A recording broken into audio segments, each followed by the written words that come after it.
The 1,000 days of Russian war in Ukraine, it was eventfully to say the least. Moscow said Ukraine fire longer-range U.S. missiles at Russian territory as this has happened for the first time. It's clear red line for Russia, as it made clear in the past as well. Russia has vowed that it will respond, and this Putin issued nuclear threat on the same day.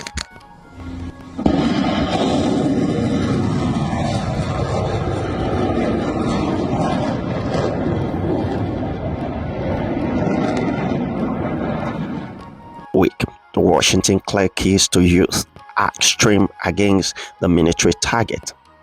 Inside the Russian, this was not longer strange. Ukraine requests that the Moscow has repeatedly warned. As for Russian official, Ukraine used those missiles in the Broaden region close to the border overnight. The Russian foreign minister suggests the Rus has said that show that the Western countries wanted to escalate this conflict. Lavrov said Russia will be taken as a new phase of the Western war against Russia and will react accordingly. Take a look. This is the fact that the attempts used the repeated in the Broaden region tonight of this a signal that they want to escalate the conflict, and it is impossible to use those high-tech missiles without the American. Putin has said many times.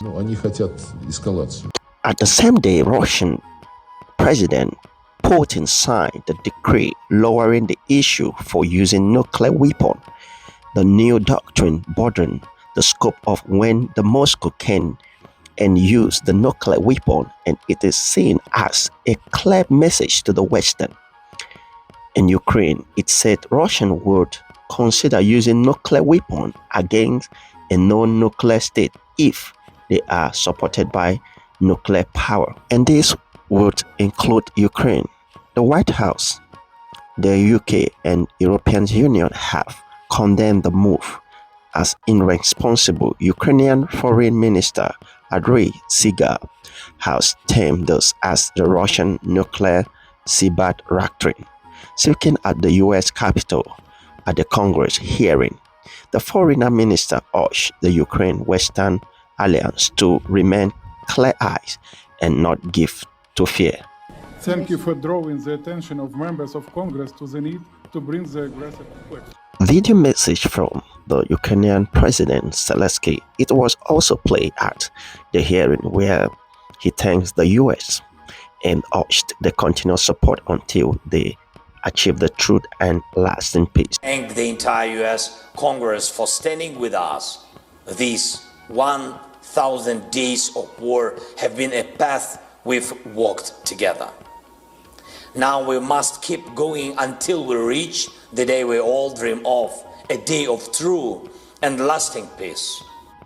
Despite no clear end the war in the sight, UN members continue to reform their support for the gift, to ask the Moscow to withdraw its troops around the 50 member states, including the United States and the United Kingdom, Japan, Argentina, and the Europeans continue what they call Russian unabated, indiscriminated attack. The signatory added such strike increasing on a daily basis, and the toll of the casualty displacement and the escalate of war. An effort for have both continue for 10,000 strikes as they remain besieged by the frequent dump and missiles strike. Key residents mark 1,000 days of war. They lit the candles and play at the motherland monument in less 1,000 of Ukraine citizens have died. Over the 6 million live at refugee abroad, and Ukraine population has fallen by quarter. Stay tuned as we bring you more reports.